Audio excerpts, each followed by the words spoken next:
या शहरात आपण राहतो, या शहराने आपल्याला इतकं दिलं, त्या शहरावर आपण प्रेम करूया. जसं मराठीबद्दलही माझं म्हणणं आहे की मराठी भाषा नीट बोलता आली पाहिजे. आपल्याला मराठी भाषा नीट बोलता येत नाही हेच जर का माहिती नसेल तर मराठी भाषा नीट बोलण्याचा आपण प्रयत्न कसा करणार. इतिहास कालचा अभिमान सांगतो पण देश आज का बलिदान मागतो. इतिहास कालचा अभिमान सांगतो पण देश आज का बलिदान मागतो. काय वांछिले काय भोगितो फोल झाला ध्येय यज्ञ तो. हो तुझ्या मातीचा आधार तू इतिहास कालाचा अभिमान सांगतो. जोरदार टाळ्यांनी स्वागत करूया आपल्या आजच्या दोन पाहुण्यांचं, अतुल परचुरे आणि श्रीधर फडके.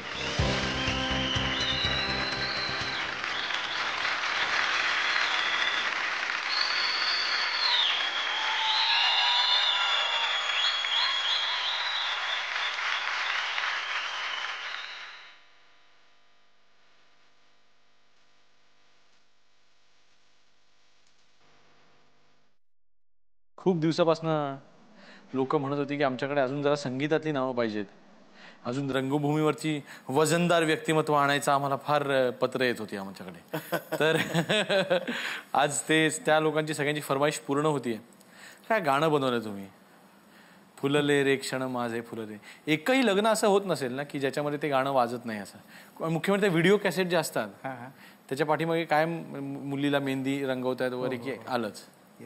श्रीधरची जगदीश खेबुडकर आता आपल्यात नाहीत, त्यांच्याबद्दल दोन शब्द तुम्ही बोलावेत अशी इच्छा. मी त्यांना बघितलं अगदी लहानपणी माझ्या, म्हणजे साधारणतः ते पिक्चर चालू होतं धाकटी बहीण. अच्छा. आणि गाणं होतं धुंदी कळ्यांना धुंदी फुलांना. त्याला आणि ते इतके साधेग्रस्त होते, म्हणजे आपल्या काव्य प्रतिभेने त्यांनी गदिमांचीच त्यांनी ती वाट चोखंदळली आणि ते इतकं सुंदर ते लिहायचे. पण घरी आल्यानंतर शांतपणे एका कोपऱ्यात जाऊन बसले, बाबूजी म्हणले या वगैरे, आणि ते गाणं लिहित होते. आणि बाबूजींनी त्यांना आधी चाल दिली होती आणि त्या चालीवर त्यांनी ते गाणं लिहिलेलं आहे. तेव्हा मी त्यांना बघितलं धुंदी कळ्यान धुंदी फुलांना. आणि नंतर त्या रेकॉर्डिंगला गेलो तिथे ते बाबूजींच्या शेजारीच बसले होते. परंतु असं वाटून दिलं नाही त्यांनी की मी कोणतरी मोठा कवी आहे, मोठा हे आहे. काय अशानेच माणसं मोठी होतात ना. तुम्ही त्यांच्याबरोबर काम करण्याची कधी संधी नाही, मला इतके दिवस आली नव्हती. आणि आत्ता आली 6 महिन्यापूर्वी. त्यांनी माझ्यासाठी एक सांगितलं की तुला सिनेमाचं म्युझिक करायचं आहे चित्रपटाचं, आणि त्यात सगळ्या लावण्या आहेत, करणार का म्हटलं अगदी आनंदाने करतो. आणि त्यांनी सगळ्या लावण्या मला पाठवून दिल्या आणि त्याला चाली लावून झाल्या. अजून तो सिनेमा सुरू व्हायचा आहे, म्हणून रेकॉर्ड व्हायचं अजून रेकॉर्ड व्हायचं. पण लावण्या आहेत तुमच्याकडे? हो आहेत. म्हणजे कदाचित खेबुडकरांचं सगळ्यात शेवटचं काम तुमच्या हस्ते लिहून ठेवलं होतं असेल कदाचित. परंतु फार सुंदर लिहिले. आणि मला त्यांचं तेच कौतुक वाटतं की त्यांच्या लावण्या असो, म्हणजे नुसत्या लावण्या जरी बघितल्या त्यात इतकं वैविध्य आहे, हे कमाल आहे. अतुल, नाटकाच्या थिएटरच्या बाहेर असू दे किंवा कुठेही असू दे, अतुल परचुरे हा चेहरा कायम हसतमुख, म्हणजे काय सुखी माणसाचा सदरा जो म्हणतात तो हाच का, म्हणजे चौकड्याचा जो आहे तो? नाही, मला खरंच आवडेल.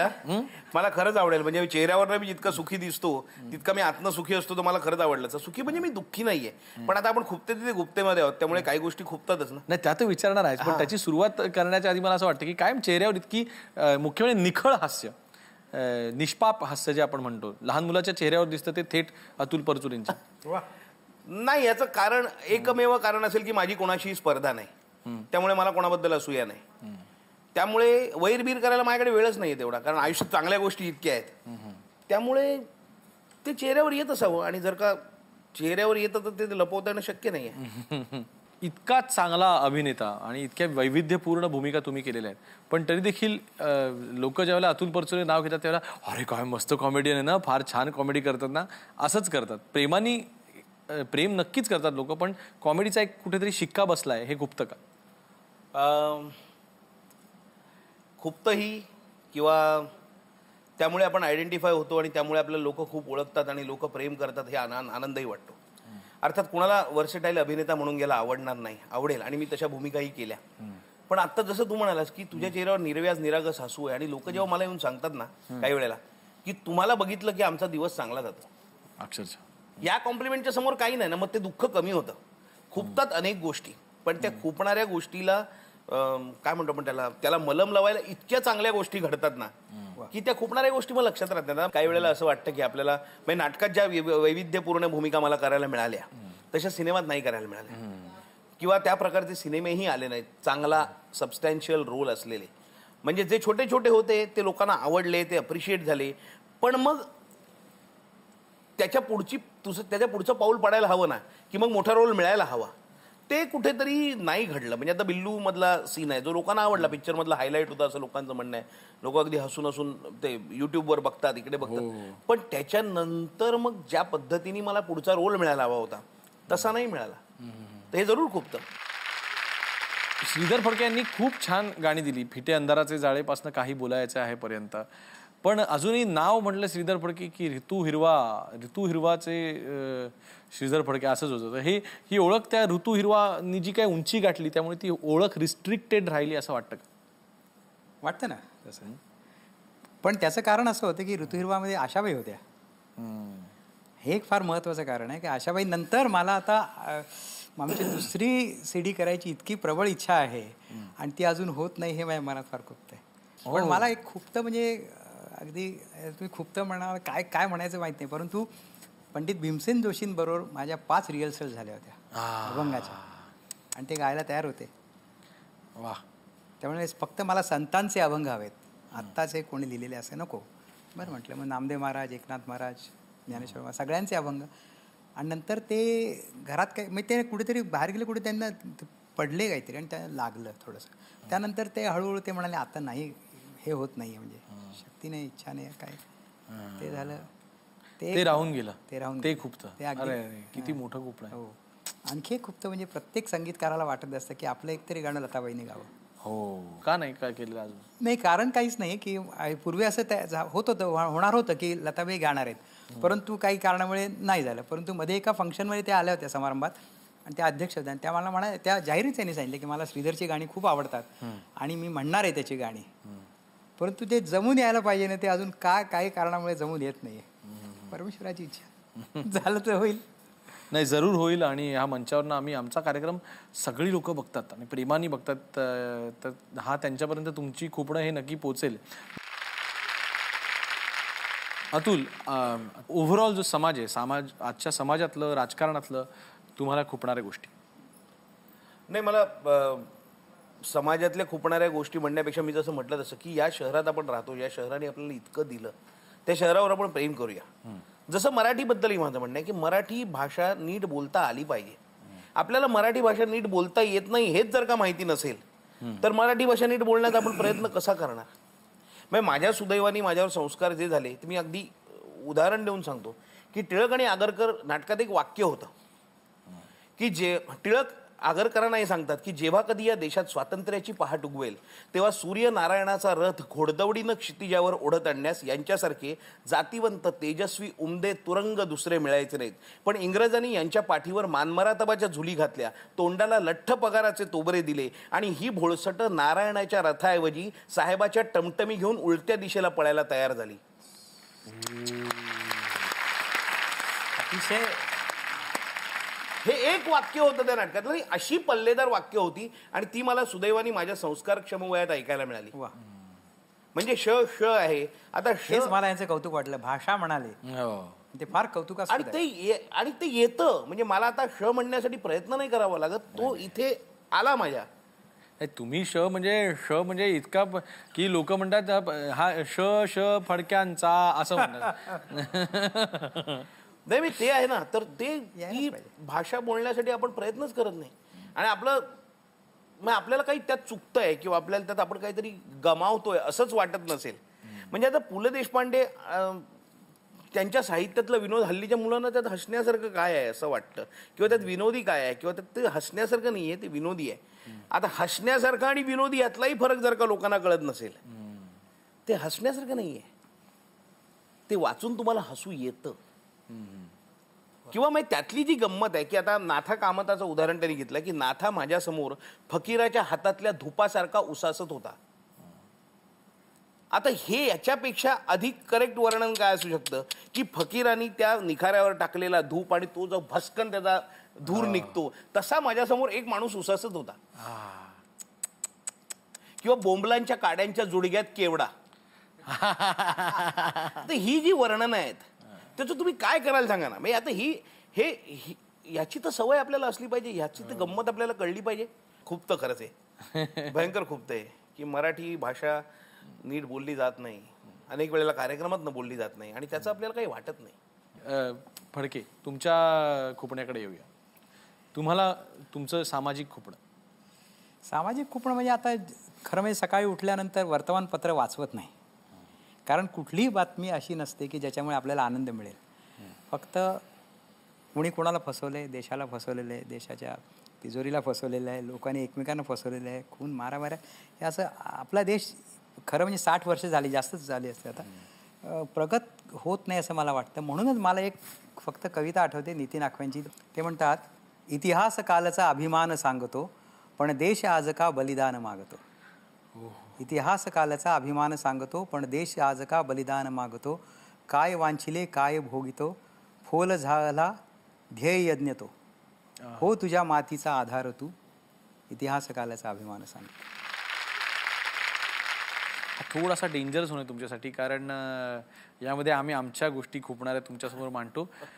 आजच्या तरुणाईचं जे रॉक संगीत किंवा जोशपूर्ण संगीत, ऑर्केस्ट्रल म्युझिक हे हाताळण्याचा तुम्ही प्रयत्न केलेला नाहीत अशी लोकांची तक्रार आहे. केलाय की त्या सीडीमध्ये तुम्ही गायलाय संगीत मन मोहिरेमध्ये, त्याच्यामध्ये एक गाणं केलंय मी तसं. म्हणजे आता रॉक तुम्ही जॅझ थोडंसं मिक्स आहे, ते गोवानीज असं आहे. अमृता सुभाष गायली ती. अच्छा. हां, असं केलेलं आहे त्यात गाणं, ओ साहेबा ओ साहेबा. परंतु मला आणखी 2-3 करायचे आहेत. माझी धाकटी मुलगी इटालीमध्ये असते, तर ती सगळं तिथलं ऐकत असते. मी इटालियन कॉन्सर्ट देखील ऐकते आणि हे देखील. ती आता परवा आली, ती मला म्हटली, बाबा जरा आता तुम्ही जरा ऐका, जरा नवीन काहीतरी करा. मग बरं म्हटलं प्रयत्न. परंतु काय असतं, मी सुधीर फडक्यांचा मुलगा, हा एक नक्कीच हे आहे की लोकांनी असं विचार करताना असे, अरे बाबूजींचा मुलगा आहे का, मग त्यांची सगळ्यांची थोडीशी विचारसरणी तशी असते की त्या गाणी तशाच प्रकारची म्हणजे एक वेगळी स्टाईल जी असते प्रत्येकाची तशी करावी. परंतु मी असं नाही म्हणत की आता बाबूजींनी एका याच्यामध्ये उत्तम कॅबरेचं गाणं केलं होतं. हो. हां, धाकटी बहीणमध्येच बहुतेक किंवा कुठल्या तरी एका सिनेमामध्ये. किंवा लावण्या किती सुंदर. लावण्या आता लावण्या आता जगदीश केबुलकरांच्या. आज 1 तारीख आहे, आज 1 तारीख आहे, खुश आहे जमाना, आज 1 तारीख बाबूजींचं गाणं. ते त्यांचं अनलाईकली अगदी त्यांचं गाणं वाटत नाही. किशोर कुमारनी गायलेलं मला वाटतं, खुश आहे जमाना आज 1 तारीख आहे. किंवा नंतर लावण्या किती केल्या आहेत, जाळीमंदी पिकली कर, जाळीमंदी लावण्या भरपूर केल्या आहेत. चढा ओढीने चढवित होते, बाई मी पतंग उडवित होते, कसं लिहिलं गदिमांनी. मला आणखी खूप तर सांगू का? हा सांगा ना प्लीज. चालेल ना तुमची? अरे हो, तुमची अनुमती घेऊन. माझं नाहीच आहे. तुम्ही माझी 2 गाणी म्हटली आहेत. अगदीच गेल्या वर्षी प्रसिद्ध झाली. करू ती गाणी खुपली असं सांगाल तर माझा कार्यक्रम बंद. नाही, पण मला काय असं वाटतं की तुम्ही कधीतरी म्हणा ती गाणी. एवढंच खूप, बाकी काही नाही. आणि आता परचुरेंच्या खुपण्याकडे येऊया. तुम्हाला नाचता येत नाही किंवा तुम्ही डान्सर नाही, ही गोष्ट सोनियाला खुपते का? नाही खूपत मला वाटतं. म्हणजे खूपच असेल तरी तिने मला सांगितलेलं नाही, कारण तिच्या खूप नाचण्याचा आग्रह केलाय का माझ्यावर नाचा म्हणून? नाही, कधीच नाही. कारण तिला येत नाही हा एक भाग आणि त्यातला आवड नाही हा दुसरा भाग. मला नाही नाचायला आवडत. सिनेमात समजा मला काहीतरी गाण्याची नाचायची सिच्युएशन असेल तर नाचावंच लागेल, तिथे काय मी नाही म्हणणार नाही. पण मला असं जनरली सोशली नाचायला नाही आवडत. पण स्वतः नाचायला नाही आवडत, पण नाच पाहायला तर आवडतो की नाही? बायकोचं ज्यावेळेला तिची कलाविष्कार ज्यावेळेला असं स्वतः ती नाचते किंवा तिने केलेल्या जे कोरिओग्राफीचे हे असतात ते बघून कधी मग चर्चा करता का नाही? हो, डेफिनेटली करतो. डेफिनेट करावीच लागते. पण ती सोनियाला तुमची कुठली गोष्ट खुपते? स्वतः तोंडाने सांगा आम्हाला. Sonia, I am with you. कारण अतुल जितके माझे मित्र आहेत तितकीच सोनिया चांगली मैत्रीण आहे. काय कदाचित माहित नाही. मी ती माझ्याशी काहीतरी बोलत असताना मी इकडे तिकडे बघत असतो किंवा माझं लक्ष टीव्हीकडे असतं वगैरे, ही गोष्ट तिला भयंकर खुपते. पण तसं मेजर काही वाटत नाही. ती फार सोशिक बायको आहे. म्हणजे तिच्या माझ्याबद्दल फारशा कंप्लेंट नाही, ते माझं भाग्य आहे. कारण मी घरात गेले टीव्ही ऑन करतो आणि क्रिकेट बघत बसतो किंवा गाणी ऐकत बसतो, तरी ती काही मला बोलत नाही त्याच्यावर. त्यामुळे तुम्ही सतत जिप्सीवर असता हे खूपतं का तिला? नाही, अजिबात नाही खूपच. आणि जिप्सीवर नसतो आली, दुर्दैवाने वेळ नाही मिळत. म्हणजे मिळाला तर मला जायला आवडेल, पण वेळ मिळत नाही. काय करणार? पण मला असं वाटतं सोनिया, हे सगळं उत्तर ऐकून तू घरामध्ये थैथयाट सुरू केला असेल की हा सांगत नाही, हे सांगितलं नाही, ते सांगितलं नाही, असं काहीतरी असेल. म्हणजे जसं मी मला मगाशी म्हटलं की आपल्याला चांगले रोल मिळत नाहीत किंवा चांगला सिनेमा मिळत नाही, चांगली भूमिका मिळत नाही, हे मला जितकं खुपतं तेव्हा माझ्यापेक्षा तिला जास्त खुपतं. So sweet. त्यामुळे तिला आणि मी यशस्वी होणार याची मला जितकी खात्री आहे ती माझ्यापेक्षा तिला खात्री आहे. त्यामुळे असे पिरियड येतातच ना आयुष्यात की आपल्याला असं वाटतं की यार काही होत नाहीये, काही गोष्टी होत नाहीयेत, तेव्हा आधार देणारी तीच असते. म्हणजे काही यशस्वी पुरुषाच्या मागे स्त्री असते, तसे माझ्या मागे तीच स्त्री आहेत. अच्छा. माझी आई, माझी बायको आणि माझी मुलगी. अरे वा. या दोघी जणी मला आधार देतात आणि मुलगी बाकी सगळी कामं करते. म्हणजे खर्च करणे, बापाने मिळवलेले पैसे उडवणे, रोज नवीन डिमांड करणे वगैरे असे सगळे विधायक कार्य ती करत असते. लोकांच्या प्रश्नांकडे वळण्याआधी माझे काही प्रश्न. फिटे अंधाराचे जाळे गाणं आहे ते तुम्ही एका अल्बममध्ये स्वतः ज्यावेळेला रेकॉर्ड केलं स्वतःच्या आवाजासाठी, त्याचा टेम्पो खूप कमी ठेवलेला. कमी ठेवलं. क्या बात आहे. आणि प्रश्नच नाही. अरे आदर्श आहात तुम्ही आमचे, अभ्यास नाही केला तर कसं चालेल तुमचं. आणि ज्यावेळेला बाबूजींच्या बरोबर ते डुएट केलं त्यावेळेला त्याचा टेम्पो वाढवला थोडासा. त्यावेळेला टेम्पो जास्तच होता त्या गाण्यात, कारण ते सिनेमातलं गाणं होतं. मग आधी सिनेमातलं रेकॉर्ड झालं, मग तुम्ही अल्बम मध्ये कमी टेम्पो करून. कारण सिनेमातलं गाणं झालं रेकॉर्ड 81 मध्ये आणि मी ह्या अल्बम केला 89 मध्ये. त्यामुळे मी थोडा टेम्पो कमी ठेवला. मग का कमी टेम्पो केला? मला असं वाटलं की थोडासा एकटा मी गाणार होतो, त्याच्यात आशाबाई गायल्यात बाबूजींबरोबर, आणि ते सिनेमातलं गाणं असल्यामुळे थोडं त्याला नेहमी जनरली सिनेमातली गाण्यांचं एक ट्रेंड असतो की थोडी फास्ट हवी, त्यामुळे तो फास्ट, आणि म्हणून मी थोडंसं शब्दांसाठी म्हणून थोडंसं कमी केलं होतं त्याच्यात. हेच कारण होतं. तुम्ही फार पूर्वीपासून परदेशात कार्यक्रम करत आलेला आहात. किती झालेत भारताबाहेर कार्यक्रम असे किती झाले असतील? फार झाले नाही आहेत, परंतु गेल्या वर्षी माझे कार्यक्रम, त्याच्या आधी अमेरिकेत काही झाले होते, म्हणजे काही वर्षापूर्वी अमेरिकेत, नंतर शारजा वगैरे ठिकाणी. काय अनुभव असतो तिथे? अप्रतिम. सगळीकडे अप्रतिम अनुभव असतो आणि लोक आसुसलेले असतात बघायला. आणि आपली मराठी मंडळी, मुख्य म्हणजे मराठी मंडळी, काही बाबूजींची गाणी आणि काही माझी गाणी असं करतो, परंतु इतका प्रतिसाद. मी तुम्हाला एक सांगतो की मी एका कार्यक्रम, माझा पोर्टलँडला झाला होता कार्यक्रम, त्यावेळेला शेवटी अभंग म्हटला मी, येईयो विठ्ठले, तर एक ग्रहस्थ तिथनं शेवटून असे अक्षरशः वारकरी कसे नाचतात तसं नाचत नाचत येऊन तिथे त्यांनी दंग झाले होते. हा अनुभव फार महत्वाचा आहे. तुम्ही देखील हिंदी ज्यावेळेला चित्रपटसृष्टीमध्ये काम करता तेव्हा मराठी आणि हिंदी मधला फरक काय जाणवतो? तिकडचं काय चांगलं जाणवतं जे आपण शिकायला हवं? चांगलं म्हणजे खरं तर काम टेक्निशियन्स आपल्याकडे खूप चांगले आहेत. टेक्निशियन्स तिकडे पण चांगले आहेत, आपल्याकडे खूप चांगले आहेत. पण आपल्याकडे डिसिप्लिन असते, आपल्याकडे थोडंसं होमली वातावरण असतं. म्हणजे तितकं प्रोफेशनल वातावरण जितकं हिंदीत असतं तितकं आपल्याकडे काही वेळेला नसतं. थोडंसं होमली, अंडरस्टँडिंग, मैत्रीपूर्ण, कारण ऑलमोस्ट सगळेजण एकमेकांचे मित्र असतात. तशी इंडस्ट्री म्हटलं तरी माणसं किती छोटीशी आहेत, मुठभर म्हणावी तेवढी माणसं आहेत. त्यामुळे प्रत्येकाचा रॅपो असतो, प्रत्येक एकमेकाला ओळखत असतात. पण हिंदीत प्रोफेशनली तुम्ही तुमचं काम करा, मोकळे. विशेष करून प्रियदर्शन सोबतचा अनुभव कसा होता? नाही, फारच सुंदर होता, फारच सुंदर. म्हणजे प्रियदर्शन बरोबर आता मी 4 पिक्चर केले. त्यांचं मुळात त्यांची खासियत अशी की ती सीन मधनं सुरू करतात. मधनच सीन कुठला तरी सुरू होतो आणि मोठा शॉट लागतो, आणि ते स्वतः एडिटर असल्यामुळे ते पुढचं मागचं बोलायला देत नाहीत. तेवढं जेवढं मी सांगतो तेवढं बोलायचं. त्यामुळे नवीन काय काम करताना काही वेळेला अडचण येते. आपल्याला क्यू घ्यायची सवय आहे किंवा क्यू द्यायची सवय आहे, तर मग ते नाही करायचं. मी जेवढं सांगतो तेवढंच म्हणायचं, इथनं एवढा सीन करायचा. आणि त्यांची पद्धतच वेगळी आहे काम करण्याची, पण फार गंमत येते त्यांच्याबरोबर काम करायला. आणि म्हणजे आता बिल्लूतला सीन होता, बिल्लू बारबार मधला शाहरुख खान बरोबरचा, तो त्यांनी अगदी मोकळा सोडला मला, की ते म्हणाले की तुला जे वाक्य त्यातली परमिटेशन कॉम्बिनेशन चुकीची म्हणायची तेवढी म्हणत राहा आणि मी शूट करतो. पण खूप आणि मजा येते काम करायला. आणि आता वेळ झाली ती लोकांच्या प्रश्नांची. लोक हो, माझा प्रश्न अतुलजींना आहे की तुमच्या मिसेस खूप सुंदर नृत्य करतात, तर तुम्ही तुमच्या तालावर त्यांना कधी नाचवता का? माझा नृत्याशी काय संबंध नाही. मी तालावर कुठला नाचवणार? मी तालावर नाचवलो तो बेताल होईल नाचायला. ती स्वतः कोरिओग्राफर आहे आणि ती स्वतः नाचते, त्यामुळे तिचं तीच नाचते, मला काही त्रास देत नाही ती. पुढचा प्रश्न. तर माझा प्रश्न श्रीधरजींना आहे. श्रीधरजी, आपल्या मातोश्री हिंदी आणि मराठी चित्रपटातल्या ज्येष्ठ आणि श्रेष्ठ गायिका म्हणजे ललिता देऊळकर ह्या हयात असताना ह्यांची महाराष्ट्र शासनाने काहीच दखल घेतली नाही, हे आम्हाला खुपते. तुम्हाला याबद्दल काही म्हणायचं आहे का?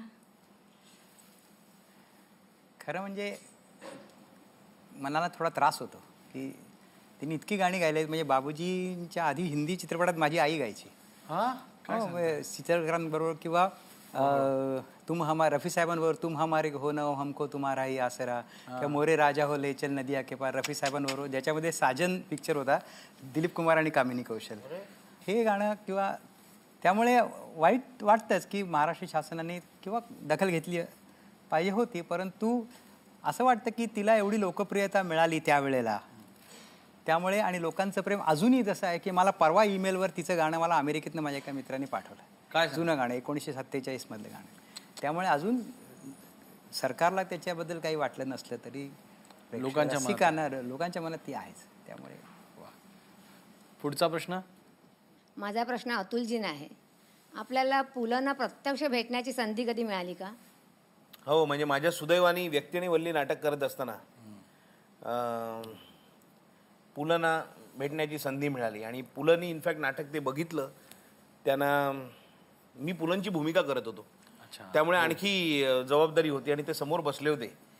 तर त्यांनी ते समोरून बघितलं नाटक आणि त्यांनी आशीर्वाद दिला. म्हणजे याच्यापेक्षा आणि काय पाहिजे. म्हणजे मी तेच म्हटलं की मला बायोडेटामध्ये मला काहीही लिहिता आलं नाही तरी चालेल, मी एक लिहू शकतो की व्यक्ती आणि वल्लीमध्ये पु ल देशपांड्यांचं काम केलं आहे. आय थिंक ते खूप आहे, खूप म्हणजे त्यांनी बघायची संधी. आणि त्यांनी सांगितलेली गोष्ट तर फारच मला माझ्यासाठी नट म्हणून आणखी महत्त्वाची होती की ते म्हणाले की तू तर मी काम केलं असतं तर मी बहुधा असंच काम केलं असतं. आणि दुसरं म्हणजे तुझ्याकडे बघून मला सतीशची आठवण येते. म्हणजे सतीश दुबाशी म्हणजे त्यांचे मामे भाऊ, सख्खे मामे भाऊ. आणि त्यांचेही असे कुरळे केस, थोडंसं माझ्यासारखा चेहरेपट्टी होती. तर आणि काय पाहिजे. म्हणजे क्या बात आहे, क्या बात. म्हणजे पुंडलिका भेटी परब्रह्म आल्याचा फील त्या दिवशी मला आला की त्यांनी आपलं नाटक बघावं समोरून. हो ना. आणि काय पाहिजे. चला, आणि आता वेळ झालेली आहे ती दिलसे राऊंडची. दिलसे राऊंडमध्ये तुम्हाला या फोनवरनं अशा व्यक्तीला फोन लावायचा असतो ज्याच्याशी तुम्ही सहसा बोलू शकत नाही. तर मला असं वाटतं आपण अतुलपासून सुरुवात करूया का?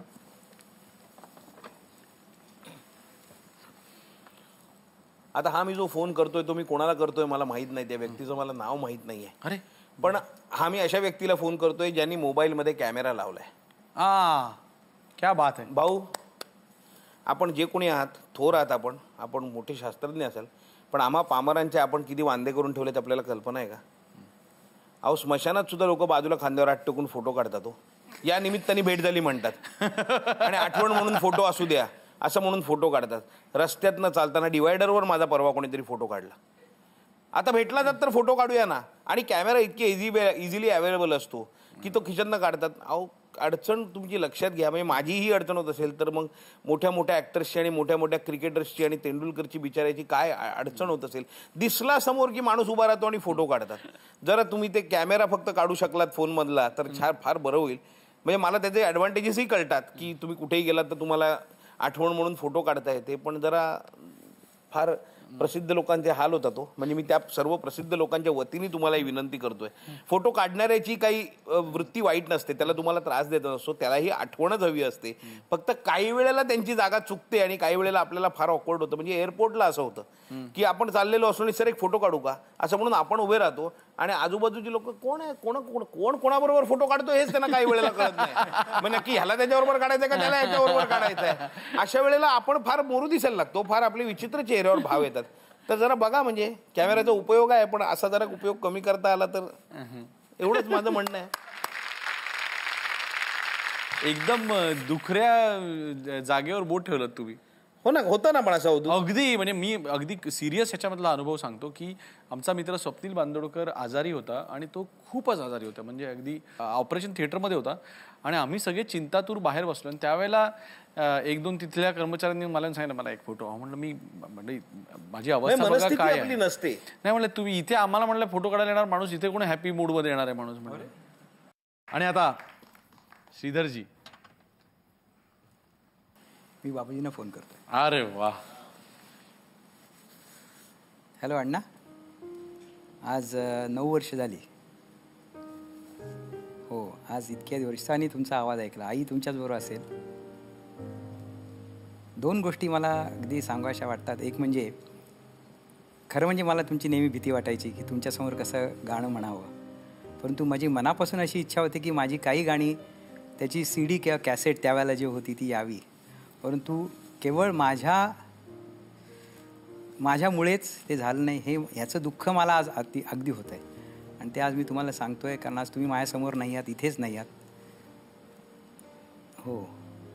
आणि दुसरं म्हणजे ज्या गोष्टीची खरंच चीड आली आणि त्याबद्दल तुम्ही अतिशय त्याच्याबद्दल तुमची भूमिका प्रभावी घेतली असती, ती म्हणजे स्वातंत्र्यवीर सावरकरांचं नाव अंदमानच्या सेल्युलर जेलमधनं काढून टाकलं. त्यावेळेला ज्या प्रमाणात लोकांचा क्षोभ व्हायला पाहिजे होता किंवा विरोध होऊन ते परत ती पाठी लावायला पाहिजे होती, ती लावली गेली नाही. जर तुम्ही असता तर नक्कीच त्याच्याबद्दल अथक प्रयत्न केले असते. आणि काय बोलू, तुम्ही जे आमच्यावर संस्कार केलेत त्याप्रमाणेच चालण्याचा प्रयत्न करतोय. बरं. तुम्ही जे बोललात ते खूप छान बोललात, की मुख्य म्हणजे अंदमानचा विषय जो तुम्ही काढलात, तर खरोखर आज ह्या मंचावरनं एका महत्त्वाच्या विषयाला तुम्ही हात घातलात, तर खूप छान बोललात.